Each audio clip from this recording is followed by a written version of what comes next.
Halo, assalamualaikum warahmatullahi wabarakatuh. Waktu itu pernah dibahas ya PC rakitan dari Shopee, dari yang rentang harga 1 jutaan hingga 3 jutaan. Dan kali ini bagian dari toko ijo alias Tokopedia. Yang jelas ya, bukan kolor ijo. Dan saya tekankan di sini, saya nggak promosi aplikasi Tokopedia ataupun penjual yang ada di video ini, karena pastinya saya nggak kenal sama sekali.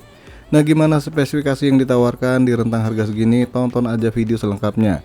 Jangan lupa yang baru aja nongol batang bawahnya, batang hidung maksudnya, lanjut bantu channel saya dengan cara subscribe, tekan tombol lonceng, kalau nggak keberatan tekan tombol thanks, isi kelasnya.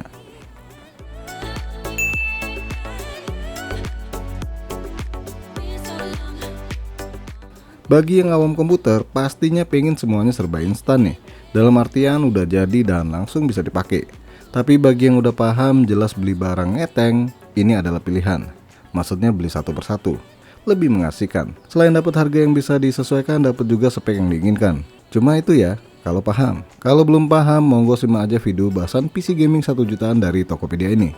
Jujur saya udah muter-muter, scroll sampai jempalitan buat cari PC gaming 1 jutaan yang masih layak beli. Karena tawaran yang lainnya itu pakainya on-board, tapi judulnya PC rakitan gaming. Ya mending kalau on-boardnya Intel Gen 12 misalnya. Ini Gen 2, mau main game apa coba? Cuma soliter ya bisa, tapi kalau macam GTA 5, Valo, Apex, biar kata bisa disetting ke rata kiri, bakalan menyesakan hati, patah-patah, lag, niat menghibur malah bikin jiwa makin hancur. Oke, daripada ngomong makin melantur, kita bahas satu persatu.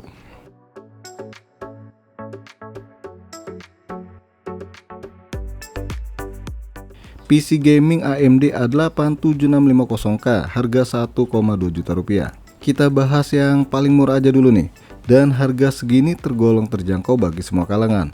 Speknya cukup lumayan sih ya. Prosesor yang dipakai udah 4 core dan ada onboard VGA-nya, yaitu AMD Radeon R7 series. Ya masih bisa sih bergaming ria. Saya sendiri udah pernah coba gaming di prosesor satu ini. Motherboardnya ini merek Gigabatu. Alah, Gigabyte maksudnya. Dan masih bisa di-upgrade hingga ke AMD A10 7870K kalau BIOSnya support. Di sini penjual menawarkan RAM-nya udah dual channel nih dengan kapasitas 8GB DDR3. Dan kalian juga masih bisa upgrade 64GB di motherboard ini. Casing udah gaming, ya biar kata gaming jadul ya. Tapi sayangnya power supply-nya besutan Infineon. Taulah sendiri nih kualitas power supply ini gimana. Tapi ya wajar sih, sesuai harga juga. Untuk penyimpanannya pakai harddisk 320GB. Nah, di sini saya menyarankan kalau kalian minat dengan PC satu ini, kedepannya kalian ganti SSD buat kinerja yang lebih baik lagi. Lokasi penjualnya nih ada di Medan nih. Pernah order barang dari kota ini, nyampenya lama pakai banget. Padahal saya sama-sama Pulau Sumatera ya. Nggak tahu deh kalau dikirim ke Pulau Jawa, apa bakal samaan dengan saya nih.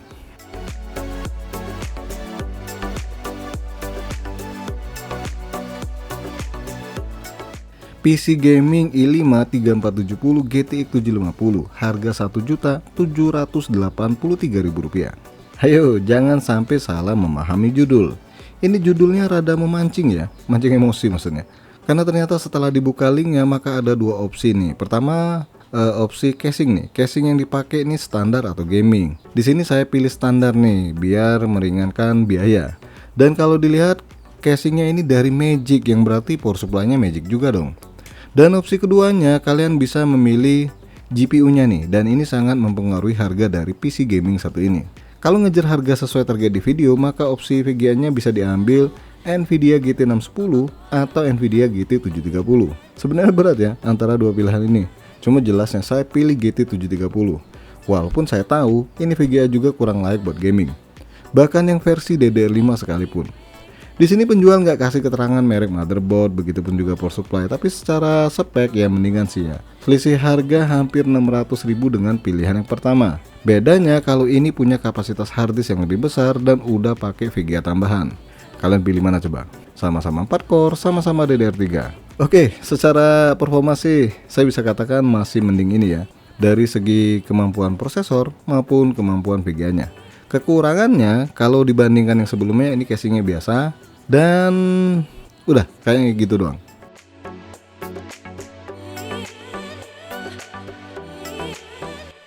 PC gaming A8 7600, 16GB RAM, harga Rp1.872.000. Widih, makin mahal nih kesini ya. Eits, tapi lihat dulu nih speknya. Ryzen 5000 bos.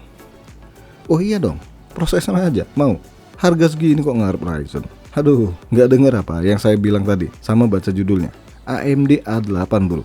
Tapi kok lebih mahal dari pilihan pertama ya? Padahal sama-sama A8 ya, dengan versi yang lebih di bawahnya. Harusnya lebih murah dikit ya. Jadi gini ya, kalau dilihat dari speknya, di sini ada opsi tambah SSD lagi selain harddisk 500GB yang udah diberikan. Dan saya pilih RAM-nya 16GB dengan SSD 120GB. Jadi dengan kapasitas 16GB dual channel dan SSD 120GB, secara performa jelasnya lebih baik ini dikit nih dibanding yang pertama. Terus casingnya udah gaming kekinian. Ya kalau yang pertama kan gaming ya, tapi rada jadul. Kalau yang ini rada mendingan. Ada juga bonus wifi receiver nih dalam paket penjualan. Satu lagi, toko ini kasih garansi 1 tahun nih untuk perangkat yang dijualnya. Kalau yang pertama garansinya nggak tahu ya berapa lama. Sedangkan pilihan yang kedua ini ternyata kasih garansi 1 tahun nih. Dan ternyata lagi ini sama dengan pilihan kedua, satu toko dong. Kok bisa ya? Padahal ini bukan promo ya, apalagi di endorse sama tokonya. Nggak ada hubungan apa-apa, sumpah. Karena pas kebetulan hunting, nongol lagi pilihan yang lainnya dari toko yang sama.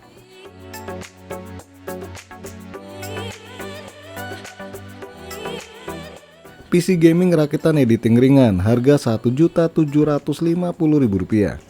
Lebih murah nih daripada pilihan yang kedua dan ketiga. Tapi gimana speknya? Coba kalian lihat, udah pakai Core i3 Gen 9 nih, dan udah pakai VGA AMD Radeon R7 240. Tapi punya harga yang paling masuk akal. Sayangnya di sini R7 240-nya nggak dikasih ya, ini versi DDR3 ataupun DDR5. Kalau memang ini DDR5, PC rakitan ini benar-benar cakep dibandingkan 3 pilihan sebelumnya.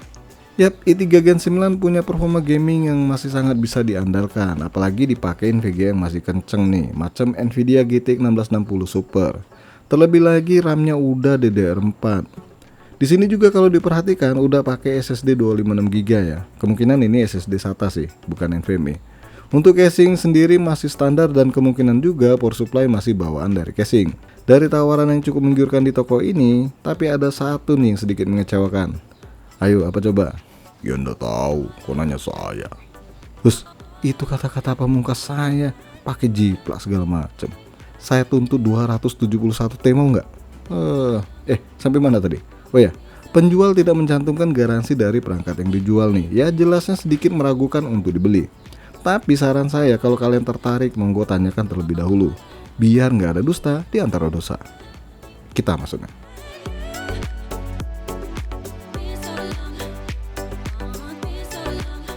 Dari 4 pilihan PC gaming rakitan kali ini, di video kali ini maksudnya, so pastinya kalian udah tahu kan mana yang paling layak untuk dibeli.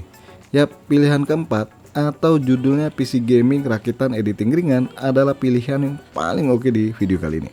Kedepannya kalian bisa upgrade prosesor i5 Gen 9 atau i7 sekalian.